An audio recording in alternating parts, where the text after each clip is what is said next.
तर राज्यात आता दुकानं, हॉटेल 24 तास खुली ठेवता येणार आहेत, यावर आदित्य ठाकरेंनी ट्विट करत निशाणा साधला। भाजपनं माझ्या मुंबई 24/7 या धोरणावरती संस्कृती आणि सुरक्षिततेच्या कारणावरून पातळी सोडून टीका केली होती।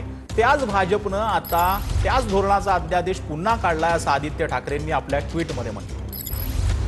तर आदित्य ठाकरेंनी नक्की काय ट्विट केलंय ते आपण वाचूयात। ज्या भाजपनं माझ्या मुंबई 24/7 धोरणावरती टीका केली होती, त्याच भाजपनं आता त्याच धोरणाचा GR पुन्हा काढलाय, असं आदित्य ठाकरेंनी आपल्या ट्विटमध्ये म्हटलंय।